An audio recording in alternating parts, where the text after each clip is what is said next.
राज्याचे अन्न आणि नागरी पुरवठा मंत्री धनंजय मुंडे यांना घरगुती हिंसाचार प्रकरणात वांद्रे कोर्टानं दोषी ठरवलंय. करुणा शर्मा या धनंजय मुंडे यांच्या पत्नी असल्याचं कोर्टानं म्हटलंय. त्यामुळे करुणा शर्मा मुंडे यांना पोटगी देण्यात यावी असे आदेश कोर्टानं मुंडेंना दिलेत. करुणा शर्मा मुंडे गेल्या अनेक वर्ष धनंजय मुंडेंच्या विरोधात न्यायालयीन लढाई लढतायत. संधी मिळताच माध्यमांसमोर आणि समाज माध्यमांसमोर ते मुंडेंवर आरोप देखील करतायत. असाच एक आरोप करुणा शर्मा मुंडेंनी एका वृत्तवाहिनीशी बोलताना केलाय. माझ्या विरोधात लढण्यासाठी धनंजय मुंडे मुलाचा वापर करत असल्याचं त्यांनी म्हटलंय. यावरूनच करुणा शर्मा मुंडेंनी आता धनंजय मुंडेंना इशाराही दिलाय. कोर्टानं करुणा शर्मा मुंडेंच्या बाजूनं निकाल देताच करुणा शर्मा यांचा मुलगा शिशिव मुंडे याने पोस्ट लिहित आईवरच आरोप केलेत. शिशिव आपल्या पोस्टमध्ये म्हणाला, मी शिशिव धनंजय मुंडे. मला आता बोलणं भाग आहे, कारण माध्यमांनी आमच्या कुटुंबाला मनोरंजनाचा विषय बनवून टाकलाय.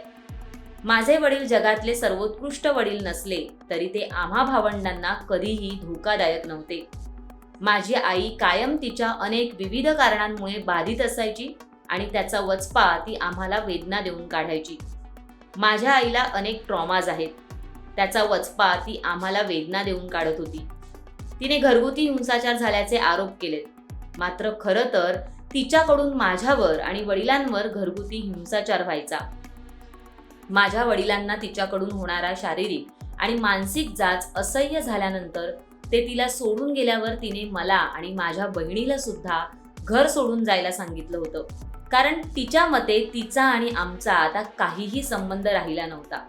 2020 या वर्षापासून आमचे वडीलच आमची सर्वस्वी काळजी घेत आहेत. माझ्या आईला कोणत्याही आर्थिक विवंचना नाहीत, तरी सुद्धा तिने घराचं कर्जाचे जे हप्ते आहेत ते जाणीवपूर्वक थकवून ठेवलेले आहेत आणि माझ्या वडिलांचा बदला घेण्यासाठी कायम खोट्या नाट्या गोष्टी पसरवत असते. मुलानं केलेल्या याच पोस्टमुळे करुणा शर्मा मुंडेंनी धनंजय मुंडेंवर निशाणा साधलाय. फूट पाडा आणि राज्य करा ही धनंजय मुंडेंची सवय आहे. स्वतःला तोंड उघडता येत नाही म्हणून माझ्या मुलाला त्यांनी उभं केलंय. माझा मुलगा फ्रस्ट्रेशनमध्ये आहे. आमचं बरं वाईट झालं तर हा माणूस स्वतःला माफ करू शकणार आहे का? बापाच्या सांगण्यावरून त्यानं स्टोरी टाकली असं करुणा शर्मा मुंडे यांनी म्हटलंय. यावेळी करुणा शर्मा मुंडेंनी धनंजय मुंडेंना इशारा देखील दिलाय. माझ्या विरोधात मुलाला उभं केलं तर मी 1996 पासूनचं सगळं बाहेर काढेन. मी तोंड उघडलं तर धनंजयच काय पंकजा मुंडेंचे देखील पद जाईल असं करुणा शर्मा यांनी म्हटलंय. त्या म्हणाल्या, ज्यावेळी माझ्या आईचं निधन झालं तेव्हा माझ्या कुटुंबावर दबाव टाकला. माझ्या बहिणीनं केस टाकल्यावर माझ्यावर दबाव टाकला आणि सांगितलं की बहिणीची साथ देऊ नको, म्हणून तेव्हा मी काहीच बोलले नाही. आता माझ्या मुलामुलींना माझ्या विरोधात उभं केलं जातंय. असंच जर का चालू राहिलं तर मी देखील तोंड उघडेन. धनंजय मुंडेंनी 1996 पासून काय काय केलंय हे मी सर्व सांगेन.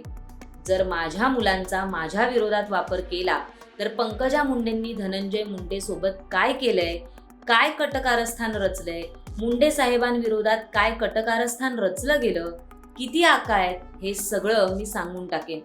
मी 27 वर्षांपासून धनंजय मुंडेंची बायको आहे. पंकजा मुंडेंनी धनंजय मुंडेंविरोधात कसे कट रचले, तसंच धनंजय मुंडेंनी पंकजा मुंडे आणि मुंडे साहेबांविरोधात कसे कट रचले हे सगळं मला माहिती आहे. ते मी नंतर सांगेन असंही करुणा शर्मा मुंडे म्हणाल्यात. यावेळी करुणा मुंडेंनी वाल्मिक कराडवरही गंभीर आरोप केलेत. धनंजय मुंडे यांच्याशी वाद वाढल्यानंतर जिल्हाधिकारी कार्यालयात वाल्मिकनं मला मारहाण केल्याचं करुणा यांनी म्हटलंय. त्या म्हणाल्या, धनंजय मुंडे आणि पोलिसांसमोर वाल्मिकनं मला मारहाण केलीये.